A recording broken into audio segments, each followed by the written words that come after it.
உங்களுக்கு சவுண்டு கேட்கும்னு நினைக்கிறேன். கேட்குதா?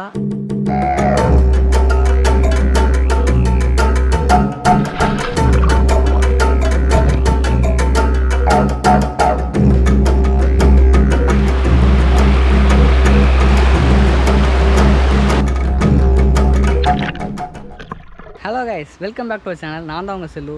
இன்றைக்கி வந்து நம்ம ஓட்டு எலெக்ஷன் சொன்னி நம்ம வந்து ஓட்டு போட்டாச்சு. நீங்களும் ஓட்டு போட்டிங்களா? போய் போட்டிருப்பீங்கன்னு நம்புகிறேன். ஏன்னா இது வந்து நம்மளோட கடமை, போட்டு தான் ஆகணும். ஸோ இன்றைக்கி வந்து நான் ஓட்டு போட்டு ஆக்சுவலாக ஃப்ரெண்ட்ஸ் எல்லாத்துக்கும் லீவு, எனக்கும் ஆஃபீஸ் லீவு. இன்றைக்கி ஒரு விளாக் எடுத்துருமேன்னு சொல்லி நம்ம வீட்டு பக்கத்துலேயே வந்து சூப்பரான ஒரு பிளேஸ் இருக்குங்க. உங்களுக்கு சவுண்டு கேட்கும்னு நினைக்கிறேன். கேட்குதா? நான் வேணாலும் வீடியோவில் கேட்கலன்னா நான் சவுண்டு இன்க்ரீஸ் பண்ணி காட்டுறேன். உங்களுக்கு சவுண்டு கேட்குதான்னு பாருங்கள். அப்படி என்னடா இடத்துக்கு வந்திருக்கேன்னு பார்த்தா வாங்க உங்களுக்கு நான் அந்த இடத்த காட்டுறேன். நல்லா சாயந்தரத்துக்கு மேலே வந்து பார்த்திங்கன்னா இங்கே டேம் ஓப்பன் பண்ணிடுவாங்க.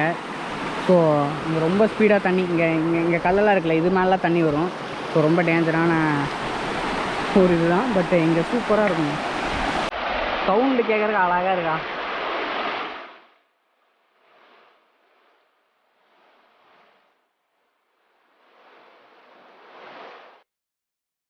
ஆக்சுவலாக இன்றைக்கி வந்து நம்ம சூல்தான் போகலான்னு பார்த்தோம். பட் வந்து படம் வந்து செம மொக்க. நேற்று ஃப்ரெண்டு வந்து போயிட்டு டென்ஷன் ஆகிட்டு போனேன்னா வந்து சூசைட்ரா அப்படிங்கிற மாதிரி சொல்லிட்டான். கார்த்தி ஃபேன்ஸ் யாராவது பார்த்தீங்கன்னா மன்னிச்சிருங்க, அந்த மாதிரி தான் இருக்குது. பட் எனக்கு தெரிலங்க, என் ஃப்ரெண்டு சொன்னான். அவன் மேக்ஸிமம் ஜென்வனாக சொல்லுவானா, அப்படியே விட்டேன். இப்போ பாருங்களேன், இங்கே கொஞ்சம் சீக்கிரம் வந்துருக்கலாம்னு நினைக்கிறேன். இது ஆக்சுவலாக வந்து மான் தான், மானோட கால் தடம் தான். தண்ணி குடிச்சிட்டு போயிருக்குன்னு நினைக்கிறேங்க. அப்படியே போயிருக்கு. ஸோ மான் வந்து தண்ணி குடிச்சிட்டு போயிருக்குன்னு நினைக்கிறேன். நம்ம கொஞ்சம் சீக்கிரம் வந்துட்டு நினைக்கிறேன். நீங்கள் வந்து நேற்று மழை வந்துச்சு ஆக்சுவலாக நம்ம ஊரில், இங்கே கோயம்புத்தூரில். ஸோ இங்கே ஃபுல்லாக வந்து பார்த்திங்கன்னா சேராக தான் இருக்குது. இங்கே பார்த்திங்கன்னா கால் வச்சா வழுக்கும், அந்த மாதிரி தான் இருக்குது. ஸோ இங்கே வந்து மழை வந்தனால கொஞ்சம் ஸ்லிப்பரியாக தான் இருக்குது.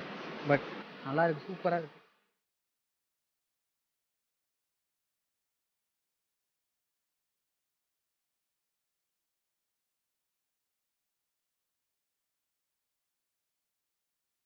குளிக்க ஆரம்பிச்சிட்டேங்க. அப்படியே இங்கே வர்றதே நம்ம குளிக்கிறதுக்கு தான். யாருமே வரலன்னு நினச்சேங்க. புதுசாக வேறு யாரோ வந்திருக்காங்க. நான் வேறு கண்ணாடி கட்டி வச்சிட்டேன். இங்கேருந்து பார்த்தா யார் வந்தானே தெரில.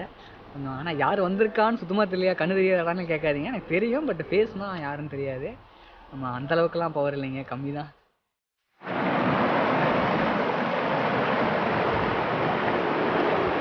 இப்போ பார்த்தீங்கன்னா குளிச்சுட்டு இப்போ லன்ச் டைம் ஆயிடுச்சு. ஒரு 1:15 ஆயிடுச்சு. நம்ம வந்து நெக்ஸ்ட்டு சாப்பிட போகணும். நெக்ஸ்ட் நான் சாப்பிட்றதுல கண்டினியூ பண்ணுறேன்.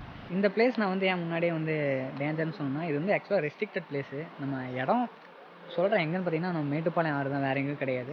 பட் இந்த ஸ்பெசிஃபிக் லொக்கேஷன் மட்டும் ரெஸ்ட்ரிக்ட் பண்ணி தான் வச்சுருக்காங்க.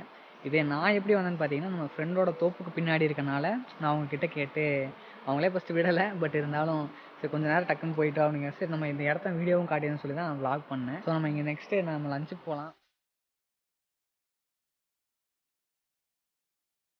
நான் சாப்பிட்டு முடிச்சிட்டேங்க. நான் வந்த கடை பேர் பார்த்தீங்கன்னா ஆம்பூர் தம் பிரியாணி. இது கரெக்டாக மேட்டுப்பாளையம் மெயின் ஜங்ஷனில் இருக்குது. ஆக்சுவலி எங்கேயுமே கடை இல்லைன்னு சொல்லி இந்த கடை ஓப்பனுன்னு வந்தோம். பட் பிரியாணி அடாடாடாடா அப்படிங்கிற மாதிரி தான் இருந்துச்சு. செம்ம டேஸ்ட்டுங்க. தயிர் பச்சடி கிரேவி இல்லைன்னாங்க. பரவாயில்ல, பிரியாணி மட்டும் கொடுங்கன்னு சொல்லி வாங்கி சாப்பிட்டோம். அப்புறம் கடைசியில் அந்த அண்ணன் அவரே வந்து தயிர் பச்சடி ரெடி பண்ணி எனக்கு வந்து கொடுத்துட்டாரு. ஸோ சூப்பராக இருந்துச்சுங்க. தனியாக ஃபுட் பிளாகே பண்ணலாம் அந்தளவுக்கு ஒரு ஹோட்டலு. நம்ம அதையும் பண்ணிடுவோம். சரிங்க, இந்த வீடியோ வந்து நான் என் பண்ணிக்கிறேன். நான் அப்படியே வீட்டுக்கு கிளம்புறேன். ஸோ நம்ம நெக்ஸ்ட் வீடியோவில் கண்டிப்பாக பார்க்கலாம். பாய், டேக் கேர். நம்பி வாங்க, சந்தோஷமா போங்க.